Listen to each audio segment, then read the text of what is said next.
Hi friends, and welcome to my channel where we encourage each other to be better and do good. Today we're going to be talking about doing the right thing. Hey, if you enjoyed today's video, please go down below, click that like button, give it a thumbs up. I so much appreciate that. Share it with others and subscribe to my channel.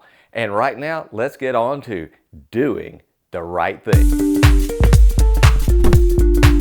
Way back years and years ago when I was a little fella, one of the shows that came on Sunday night television was Walt Disney's Wonderful World of Color. And one of the mini-series that Walt Disney ran during that was the life and legend of Davy Crockett. And it was just a super big hit. I mean, you know, every little boy in the country wanted his own little Kentucky rifle and his own little coonskin hat. And Walt even said later, had he known it was going to be so popular and such a big hit, he would not have killed off Davy so early in the series. You know, he took him to the Alamo a little bit too soon. However, in that series, one of the things that Vess Parker, who played the role of Davy Crockett, that Vess Parker said as the character of Davy Crockett was, be sure you're right, then go ahead.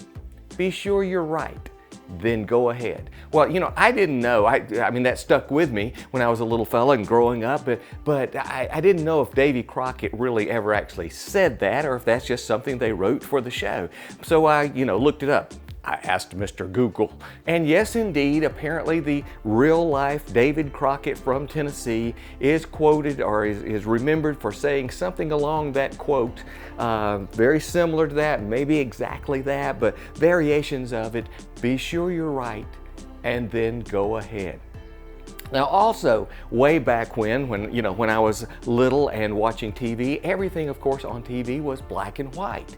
And my kids have told me that, you know, after they've grown up, that when we used to watch television and I would make them watch the old shows that I would watch as a boy, and they were of course all in black and white, that they thought my whole world was in black and white, that the world back then was just black and white and color wasn't even invented. Well, you know, in a sense, that's true. Way back, things were more black and white, weren't they? They were more right and wrong, more delineated between the two. It was easy to tell the right thing from the wrong thing. Well, of course, then color TV came in, and you know, I have a very fond memory of going with my dad to pick out our very first color TV up at Dupree's store on the square in Marietta, Georgia. But color came in, and that kind of mixes things up, you see, because it's all these shades of gray come into the color mix, and people say that today it's not as easy to tell right from wrong. What is the right thing? Well, I don't know that I agree with that necessarily. I still think it's easy to know what the right thing is. That's easy for us to tell. The problem is sometimes, and maybe a lot of times, it's hard for us to do the right thing. I don't think it's too difficult to know the right thing. Sometimes we don't want to accept it, we don't want to believe it, we don't want to do it for whatever reasons, but it is easy to tell the right thing. Another mini-series that I watched on TV and was one of my favorites, one of my daughter's favorites, Centennial. It's the story of the developing of the West, of primarily the area of Colorado. It's based on the book by the same name, written by the author James Michener. And in that series, back in the old West time of the cattle ranches of Colorado, there's a scene between the ranch manager, Oliver Seacom, who's kind of been skimming off the top and making a little bit of extra for himself, you know, and then the ranch foreman, John Skimmerhorn, and Skimmerhorn discovers what Seacom's been doing, and he doesn't really want to, you know, make waves, but at the same time, he knows what's right and what's wrong. And Seacom tells him, he says, you know, John, it's not easy working with a man who sees everything in black and white. And John Skimmerhorn replies to his boss, basically, and says, you know, Mr. Seacom, it's not easy being a man that sees everything in black and white. I think, now this is just me, after many, many years of living and experience and observation, but I do believe that most of us, in most situations, on most days, we can easily discern right from wrong. Now, I know, listen, I know there are those extenuating circumstances when things get murky and it's kind of hard to tell what is the best thing, what is the right thing, what should I do, what I ought to do, and those sorts of things. There are those that come along in life, but most things on a daily basis that we're faced with in making a decision, making a choice, setting a course of action, those things, it's pretty easy to tell what is the right thing. Well, as I mentioned earlier, I think the challenge for a lot of us comes with not knowing what is the right thing to do, but actually doing the right thing. Sometimes that's tough, isn't it? That's hard to do because sometimes we want to just take the easy route. We want to do the easy thing. Sometimes we want to do the selfish thing.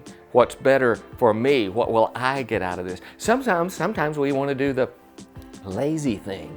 Yeah, I know I should do that, but I don't feel like it. I'm not up to it. It's too much trouble. Sometimes we are tempted, I believe, to even do the wrong thing. We just are. And even though we know in our heart of hearts that's not what we should do, sometimes we're tempted, and sometimes we just go ahead and do the wrong thing, don't we? It's not always easy to do the right thing. But here's what I want to do today. Listen. Here's what I want to do today. I want to encourage us, you and me, encourage all of us to start a habit, if we don't have it already, or reinforce the habit, if we do have it, of choosing to do the right thing. Now, I know sometimes that's going to be hard, sometimes that's going to be tricky, but here's what I believe happens. Two things I think happen, two good things that happen when we choose to do the right thing. One is it gives us a sense of pride in the right way, a pride in that we did what was right. We did the right thing. It gives us a good sense of self-satisfaction, knowing when we lie down that night to go to sleep and we put our head on the pillow, I did the right thing today. I did the right thing. It was tough, it was hard, it wasn't lazy, it wasn't the easy way out, but I did the right thing, and I'm proud of that. I'm glad with myself. I'm satisfied with myself that I did the right thing. So I think that's one thing that comes out of it. And then number two, I think when we choose to do the right thing and we set that as our course of action, we set that on our compass, that we continue to do the right thing, that each time we do the right thing, it makes it easier to do the right thing the next time. So because we choose to do the right thing, not the wrong thing, not the lazy thing, not the selfish thing, not the ignoring thing, all these other options that we have, but we choose to do the right thing, that we develop a sense of pride in that I did the right thing. And next time that we're faced with the next decision, the next choice that comes along today, tomorrow, next week, and so on, it makes it easier for us then to choose to do the right thing. Thank you for watching. I hope you enjoyed the video so much. Please subscribe to my channel. See you next time.